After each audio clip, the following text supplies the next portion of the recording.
Who am I? That's a secret I'll never tell. Just kidding, I'm kind of an open book.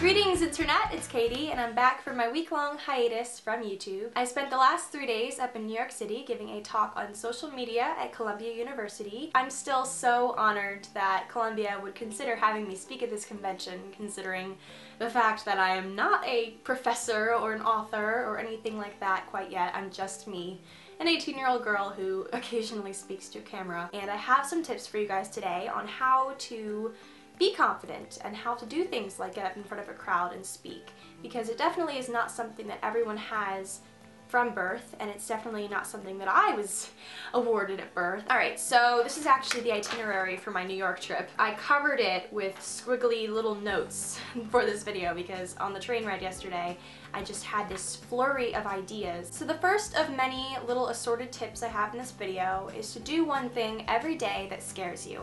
And I believe that is part of a quote from Eleanor Roosevelt. I know that phrase has become one of those overused inspirational cliches. I think of confidence, or the part of your being that stimulates confidence, I think of it as a muscle that you have to train, you have to practice. You can't push it too hard in one day, and you have to slowly increase the intensity, etc. You need to train it like you would a muscle, because you can't just wake up one morning and expect to have confidence. If you do small things that require courage every day, so say maybe going up to someone and telling them you like their scarf, or going up to your crush and saying something nice to them, or I don't know. Everyone will have something different that is small or large on the confidence scale. Just do something like that every day, and over time it'll build up into bigger things like skydiving or speaking in front of a room of over 100 people like I did, which I still cannot believe I did.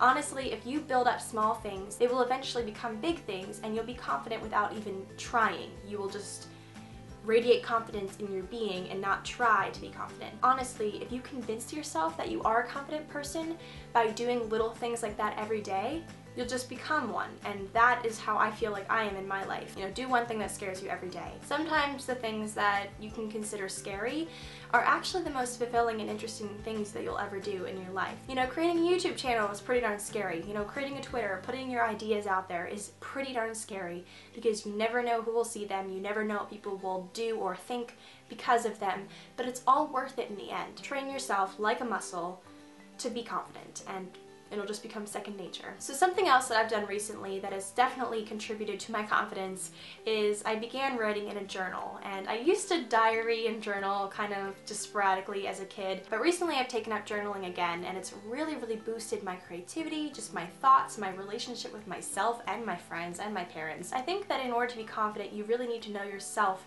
backwards, forwards, upside down. I mean, I'm still trying to figure out who I am and what I want to do with my life, but the more I think about it, the more solidified it's becoming. So I don't know about you guys, but I'm totally obsessed with TED Talk videos. I love watching people talk, I've mentioned that, and so TED Talks are my #1 favorite thing to do.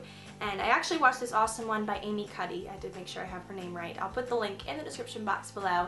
She did this video on body language, and there was this thing she included in there that I like to call the power pose. When you're going into an interview or something stressful that requires a boost of confidence, the Wonder Woman pose, you know, sticking your chest out, your shoulders back. I hope you're doing it at your computer right now, because that'd be pretty cool. That pose right there, something about the alignment of your muscles and your body just makes you feel one with yourself and more confident, and it's proven by, I'm pretty sure, Harvard. There was a really awesome prestigious university involved where they tested it and made sure that it was definitely a thing. The way you carry yourself definitely says a lot about you as a person, and if you're looking to be a more confident person, which I hope you are if you clicked this video, if you're going anywhere, walking, running, etc., just strut it, girl. If you carry yourself like a confident person, you will become a confident person, at least in other people's eyes. But like I said earlier, if you do one thing that scares you every day, something that requires confidence, it'll eventually build you up into a confident person. So in the meantime, why not fool people into thinking you're confident? People will treat you differently if you act like you mean business. If you're sitting there all curled into yourself with your shoulders hunched and just, you know, averting your eyes, people are going to look at you differently unless you give them a reason to think that you are a force to be reckoned with, alright? So if you just walk into a room like you mean business, people will look at you differently and they will treat you differently. That being said, there's a big difference between confidence and being a total diva in a bad connotation. It is possible for you to try too hard to be confident, end up looking very full of yourself and conceited, that sort of thing, and that is something you do not want to be, trust me. So another tip that I have to boost your confidence is to eliminate the negative forces, the negative people in your life. I think I touched on this a little bit in another video, but it's very important that if you're trying to be a confident person and to lead a confident life, that you are doing so without other people holding you down. Because if you have a friend or two, I use the quotation marks because they probably are your friend, but not really your friend.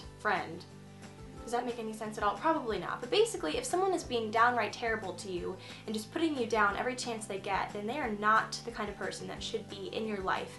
You should only be friends with people who try their hardest to build you higher, or at least encourage you to be a better person. Because if you're constantly trying to convince yourself that this person does mean the best for you, but are just being terrible in their ways, that's detrimental. I've had friends in the past who had to deal with this terrible predicament of having this awful energy in their life but not knowing how to get rid of it.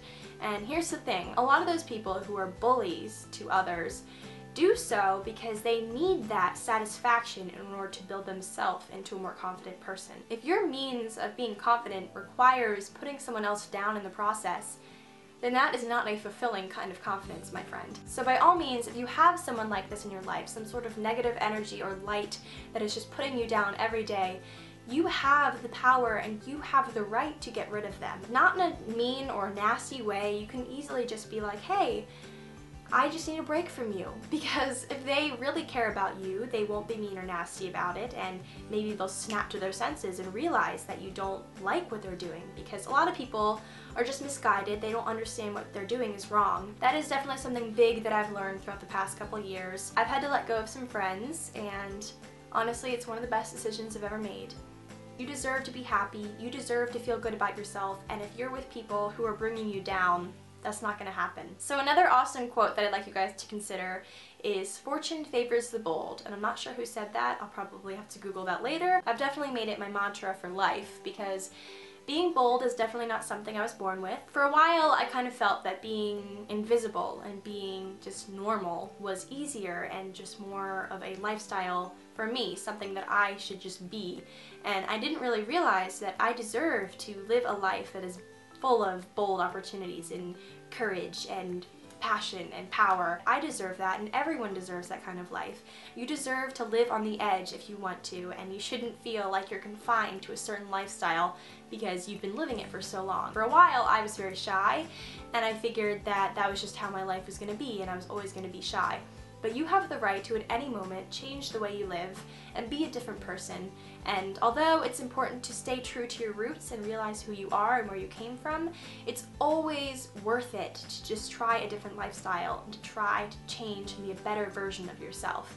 And so that's definitely something I've done throughout the years, and I've realized that being bold is something that is very beneficial for many reasons. I try every day to live my life with passion and color and being loud and creative and all of those things, and honestly, if you live your life like that, being bold and different, then you will be fulfilled and you will find beauty in it. It's very important to be different and to speak the truth that you know is true, even if your voice kind of shakes a little bit at first. So if you know that something is wrong, or if you want to speak for a cause, you need to do it, because if not you, then who? So before I finish this video, I have a couple things I want you guys to chew on throughout the next couple weeks. First off, stop the negative self-talk. If you see yourself in a negative light, and if you're constantly picking out your flaws, which we all have, then that is going to knock you down the scale of confidence. It's going to make you feel like a bug, like nothing, something that can be squished so easily, and that is just awful, and you do not deserve to feel like that. So stop the negative self-talk. Find a cause or something you believe in and live it fully. Radiate passion and fearlessness, even if you don't feel it quite yet, because practice makes habit. If you practice the concept of being confident and being yourself and being different, then eventually you will embody that, and it'll just be something easy, something done as easily as breathing. So that's it for this video. Hope you guys enjoyed, and I'll talk to you guys all in my next one. Bye!